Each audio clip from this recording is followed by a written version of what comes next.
வணக்கம். இப்போ நான் மட்டன் குஸ்கா செய்ய போறேன். எப்படி செய்யறதுன்னு பார்க்கலாம். இப்போ குக்கர் வச்சாச்சு. மட்டன் குஸ்கா செய்ய ஒரு ஈஸியான மட்டன் குஸ்கா இது. சீக்கிரமா செஞ்சிடலாம். தேவையான அளவு எண்ணெய் ஊற்றிடுறேன்.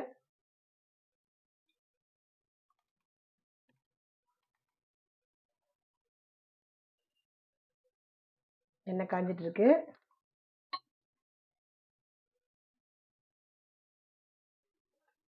இப்போ வந்து நம்ம இதில் வெங்காயத்தை நல்லா பொடியாக நறுக்கி வச்சுருக்கோம்.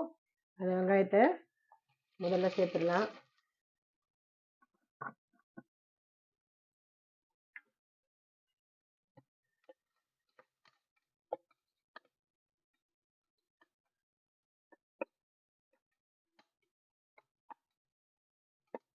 இது வந்து ரொம்ப சீக்கிரமாக செஞ்சிடலாம். மட்டனை வந்து நல்லா கழுவிட்டு ஒரு 7 விசில் எடுத்து விசில் விட்டு எடுத்து வச்சுருக்கேன்.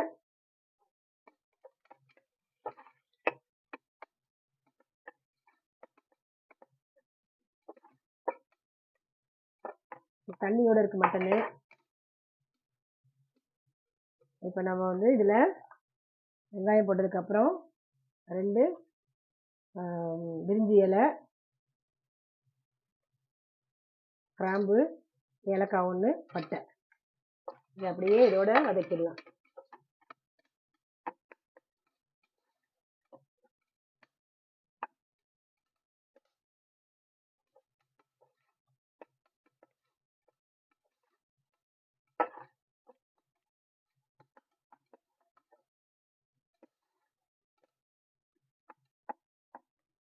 இப்போ இது நல்லா வதங்கிடுச்சு. இதோட வந்து இந்த தக்காளியை சேர்த்துக்கிறேன்.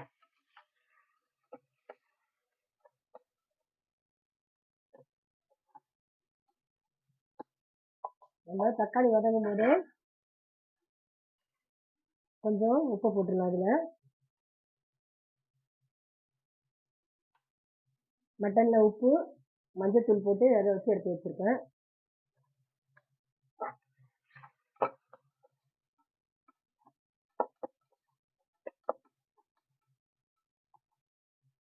பாருங்க நல்லா வதங்கிடுச்சு.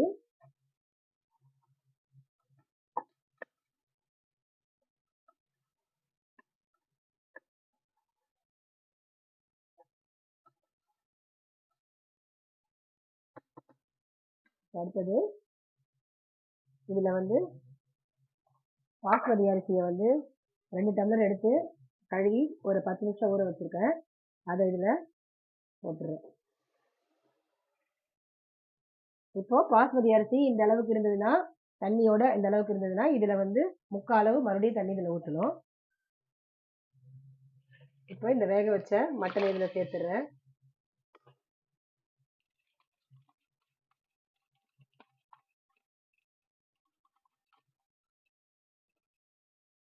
அடுத்தது பார்த்தீங்கன்னா உருளைக்கிழங்கு 1 எடுத்து வேக வச்சு உரிச்சு வச்சுருக்கேன். இந்த மாதிரி கட் பண்ணி அதையும் சேர்த்துக்கிறேன்.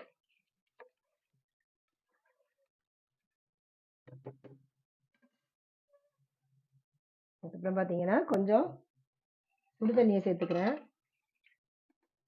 சீக்கிரம் வெந்துடும். தண்ணி வந்து கரெக்டாக வச்சுருக்க அளவு. நீங்களும் அதே மாதிரி இதில் வந்து அரிசி வந்து ஃபுல்லாக தண்ணியோடு இருந்துச்சுன்னா மறுபடியும் வந்து நீங்கள் 3/4 அளவுக்கு தண்ணி வச்சா போதும். கொஞ்சம் தண்ணியோட இல்லை, தண்ணியை ஊற வைக்கிறதுக்காக தண்ணி வைக்கிறது. 2 டம்ளர் எடுத்தேன் நான். அதில் வந்து கொஞ்சமாக ஊற வச்ச தண்ணி அதில் அவ்வளோ இருந்தது.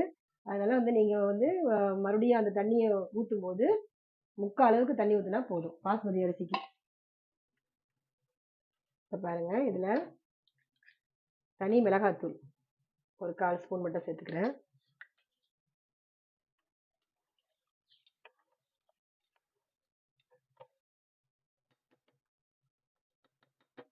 இதை மூடிடலாம்.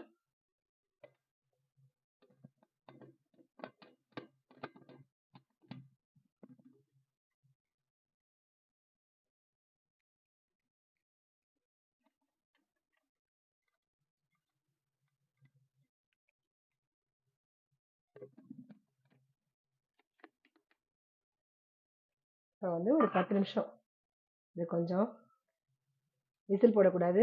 விசில் போட்டால் ரொம்ப குழஞ்சிரும். அதனால் பாஸ்மதி அரிசி எப்போவுமே வேக வைக்கும்போது எதுக்குமே வேக வைக்கும்போது நம்ம விசில் போடாமல் இப்படி அந்த ஆவியை மட்டும் கொஞ்ச நேரம் இப்படி பண்ணி வேக விடணும், வெளியே விடணும். இப்போ பாருங்கள், இது ஒரு சிம்பிளான சீக்கிரமாக செய்யக்கூடிய ஒரு மட்டன் குஸ்கா. இதில் வந்து நீங்கள் வந்து உருளைக்கிழங்கு தேவைன்னா நீங்கள் சேர்த்துக்கலாம், இல்லைன்னா உருளைக்கிழங்கு தேவையில்லை. அதுக்கு பதிலாக நீங்கள் வந்து மீன் மேக்கர் இருக்குங்களா, மீன் மேக்கர் சேர்த்துக்கலாம். கொஞ்சம் டேஸ்ட் நல்லா கொடுக்கும். இப்போ இதில் நம்ம இஞ்சி பூண்டு எதுவும் சேர்க்கல, வெறும் கிராம்பு, பட்டை, ஏலக்காய், பிரிஞ்சி இலை அது மட்டும்தான் சேர்த்துருக்கோம்.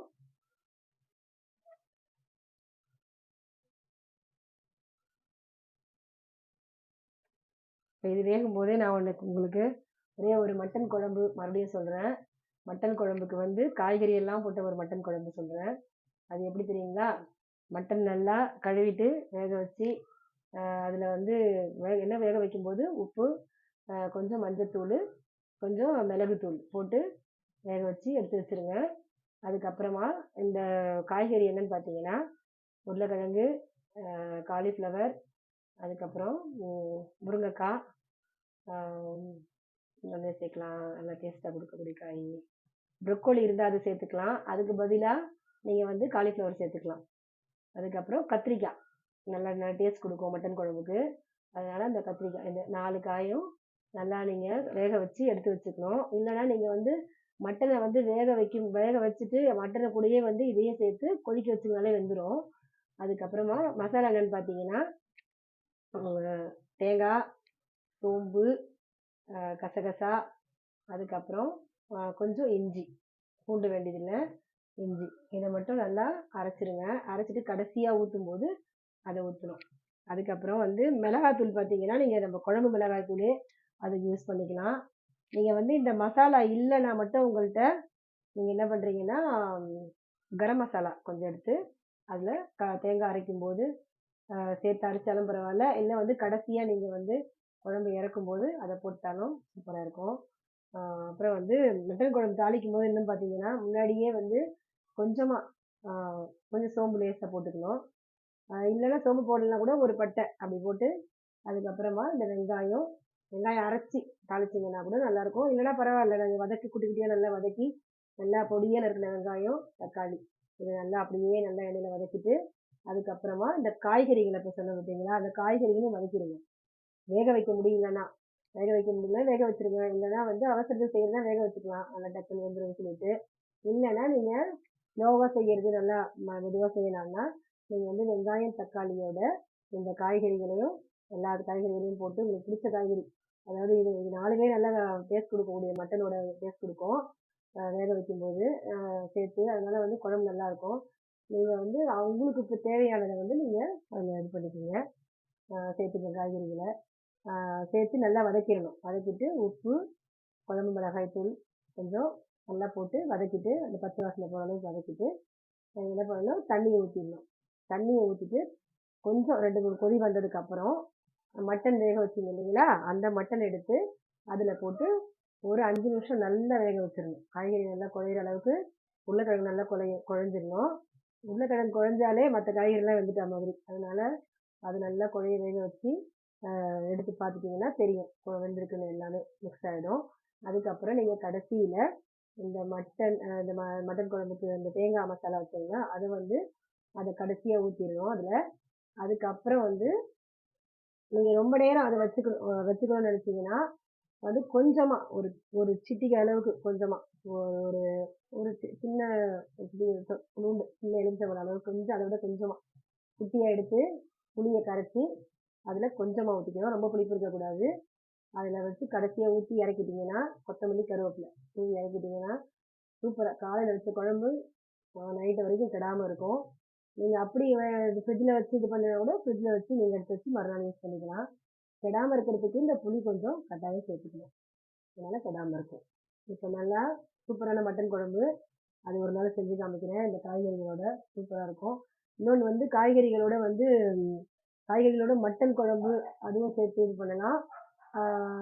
சூப்பு, மட்டன் சூப்பு வைக்கிறோம் பார்த்தீங்களா, அதுவும் வந்து இந்த காய்கறிகள்லாம் போட்டு எலும்பு, மட்டனுடைய எலும்பு வந்து நெஞ்செலும்பு இல்லைன்னா வேற எந்த பீஸ் எலும்பு வேறு ஏதாவது இது ஆட்டில் உள்ள பீஸ் அந்த எலும்புகள் இருந்ததுன்னா அதை அப்படியே குட்டி குட்டியாக நறுக்கி அதில் போட்டு நல்லா வேக வச்சிடணும். வேக வச்சுட்டு அதுக்கப்புறம் இந்த மஞ்சள் தூள், மிளகுத்தூள், உப்பு நல்லா போட்டு உப்பு வேக வச்சிடும் அதில். அதனால மஞ்சத்தூள் மிளகுத்தூள் மட்டும் மேலே போட்டுடணும். போட்டுட்டு அதுக்கப்புறமா கொஞ்சமாக இஞ்சி பூண்டு அதை வந்து விழுது, இஞ்சி பூண்டு விழுது அதில் போட்டிங்கன்னா சூப்பராக இருக்கும். நல்லா அப்படியே எடுத்து வடிகட்டி அதை அப்படியே சூப்பாக குடிக்கலாம். கொத்தமல்லியை மேலே தூவிட்டு சூப்பராக குடிக்கலாம் நல்ல உடம்புக்கு. அப்புறம் அதை வந்து நீங்கள் குடிச்சிட்டு அதை வந்து அதை வந்து இப்படியே ஒரு கடுகு லேசாக போட்டு அதனுடைய இதை தாளித்து கொஞ்சம் மிளகாத்தூள் போட்டு கொதிக்க வச்சு எடுத்து வச்சுட்டிங்கன்னா சாப்பாட்டுக்கு குழம்பு யூஸ் ஆகும். நல்லா செய்யலாம். அந்த மாதிரி செஞ்சுருங்க. இப்போது இது நல்லா மேலே ஆவி போயிட்டுருக்கு. 2 நிமிஷம் வெயிட் பண்ணணும். அப்போ தான் வந்து அந்த தண்ணியெல்லாம் வற்றும்.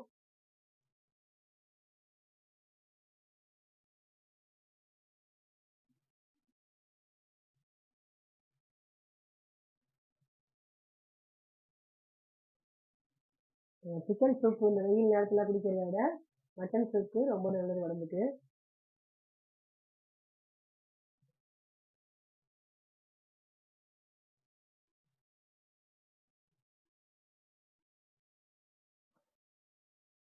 கொஞ்சம் சிம் பண்ணிவிட்டு தண்ணி எவ்வளோ இருக்குன்னு பார்த்துடலாம்.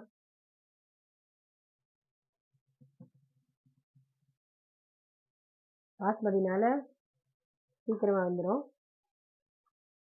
நல்லா சிம் பண்ணிவிட்டு பார்க்கணும். இல்லைன்னா குக்கரினுடைய அந்த கேஸ் போகாமல் டக்குனு தூக்கி அடிச்சிடும். அதனால் பொறுமையாக திறக்கணும்.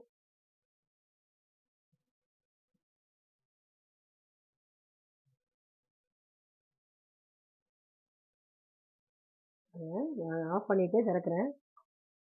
ரொம்ப ஸ்டீம் மாதிரி தெரியுது. அதனால்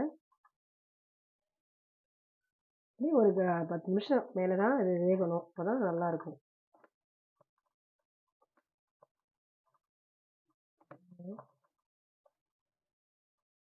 ஸ்டீம் நல்லா போயிடுச்சு. அப்புறம் பாருங்க கொஞ்சம் இருக்குது லைட்டாக. இப்போ வந்து நம்ம ஸ்டவ் ஆன் பண்ணிவிட்டு இதில் வந்து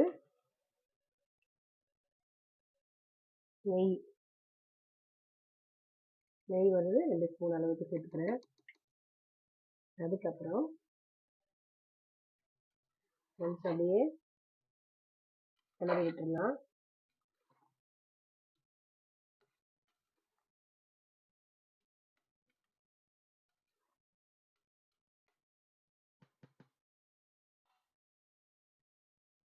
இப்போ வந்து லைட்டாக லெமன் ஜூஸ் 1 ஸ்பூன் அளவுக்கு இதில் விட்டாச்சு. இப்போ 1 நிமிஷம் மூடி போட்டுருவேன்.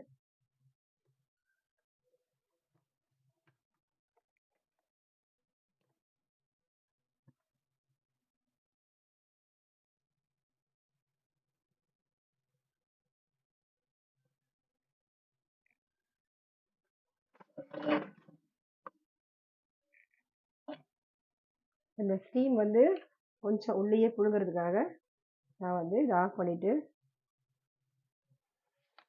விசில் போட்டுறேன். கொஞ்சம் பொறுமையாக செய்யணும் அந்த வேலையை. அப்போ தான் வந்து நல்லா சாப்பாடு நல்லா அது பிரியாணியில் குஸ்கா இது. அதனால் வந்து இந்த குஸ்கா அரிசி வந்து நல்லா அப்படியே பதத்தோடு வரும். இல்லைன்னா கொஞ்சம் அப்படியே வேகிறதுக்கு சீக்கிரம் ஒரு அரிசி மாதிரி கற்று நெஸ் இருக்கும். நல்லா வெந்துருச்சுன்னா அது சூப்பராக டேஸ்ட் கொடுக்கும். அதுதான் குஸ்கா. நீங்கள் வந்து இதுக்கு சைடிஷ் பார்த்தீங்கன்னா நல்லா முட்டை கிரேவி வச்சுக்கணும். இல்லைன்னா வந்து தயிர் பச்சடி எப்பயுமே இருக்கும், தயிர் பச்சடி வச்சுக்கலாம். முட்டை கிரேவி வச்சுட்டு நீங்கள் வந்து கத்திரிக்காய் கிரேவியும் முட்டை கிரேவியும் சைடிஷ் வச்சிங்கன்னா சூப்பராக இருக்கும். மட்டன் குஸ்காவுக்கு அது ரொம்ப அருமையாக இறங்கிடும். அதே மாதிரி நீங்கள் செஞ்சு பாருங்கள். இப்போ பாருங்கள், இதை எடுத்துடலாம்.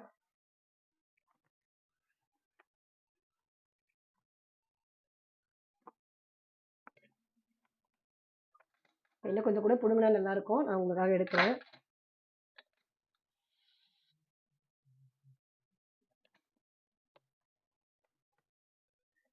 கரெக்டாக வந்துருச்சு. அளவு பாருங்க, தண்ணி கரெக்டாக இருக்கு.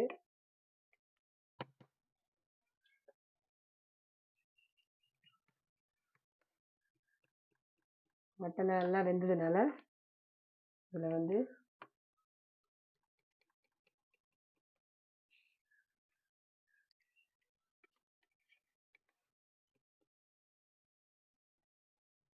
உருளைக்கிழங்கோட டேஸ்ட் சூப்பராக இருக்கும். இதில்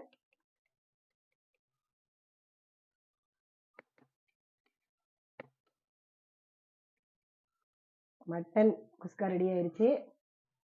நாளைக்கு ஒரு ரெசிபியோட சந்திக்கிறேன். பாய்.